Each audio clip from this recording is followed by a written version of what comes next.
Hi, so this is my Dock Shunter 1962. I've had this for a very long time. It's been through the wars a bit. The chassis has been replaced because the old one was worn. I might show that in a minute. The bulb eventually went from the headlights, so it's now got an LED.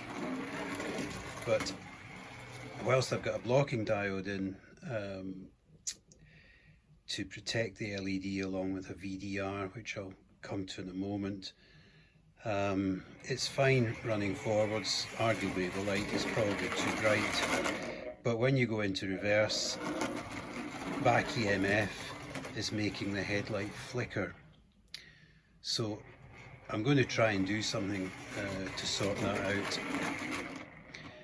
My initial thought is, as the original model had a straightforward incandescent bulb, the bulb came on running in either direction, and so if I rectify the track supply, that might stop the flickering and just allow it to illuminate when it's going backwards as well as forwards. I might also try putting in an electrolytic capacitor to give it a bit of permanence and to reduce the flicker as it makes and breaks contact with the track. So more in a little while. So this is the original chassis from 1962 or thereby. You can see in here this is seriously worn and causes the wheels to wobble. They're held in obviously with this plate, but even when it's bolted down, there's a huge amount of movement in the wheels, which is undesirable to say the least. The other thing it was suffering with is these are deep flange wheels, and so they're about 16 millimeters on the outer diameter, and the flanges are more than a millimeter deep, which just doesn't work on code 100 track. And the final issue is, I don't know if you can see it too easily or clearly there, but the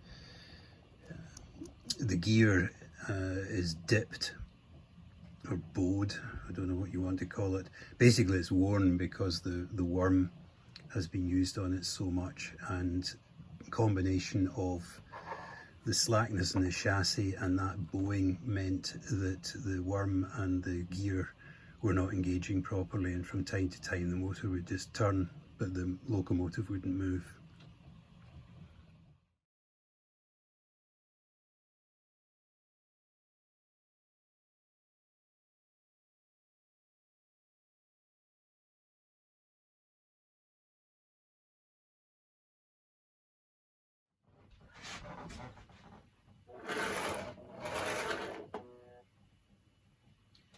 So 470 microfarad 35 volt capacitor, and we're now getting a nice dimming down effect.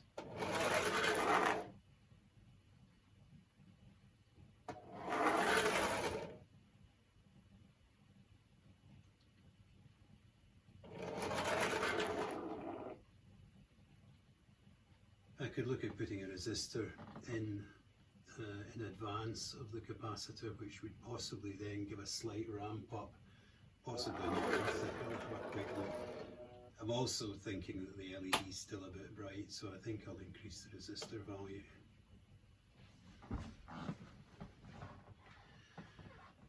Right, so there's a 4K7 resistor in before the connection to the capacitor and the LED, and a 1K after the capacitor to the LED. Now we're getting a gradual ramp up in brightness and an overall reduction in brightness, which I think is still probably too bright, but I'll leave it at that so it can be seen in brighter conditions.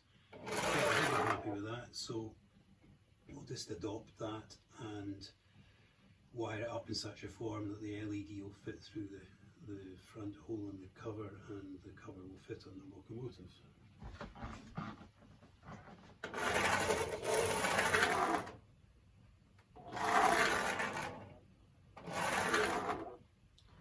Yeah, that looks okay. Hopefully it'll all fit together. Okay, so what we've got here is the VDR, voltage dependent resistor. At above 18 volts, that starts to quite seriously conduct to try and suppress the back EMF spikes. That's the additional resistor 4K7 capacitor tie wrapped to this bracket here. There used to be a plate out here with the bulb on it, which is no longer there.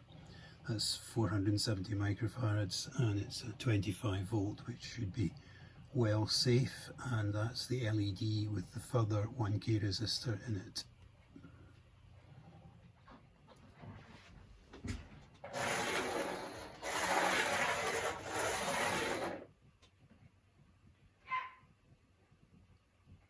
Yeah, I'd say that was okay. So we're going to do a short running session in a wee while, but it is now time for lunch apparently, and the dog's barking, so there we go.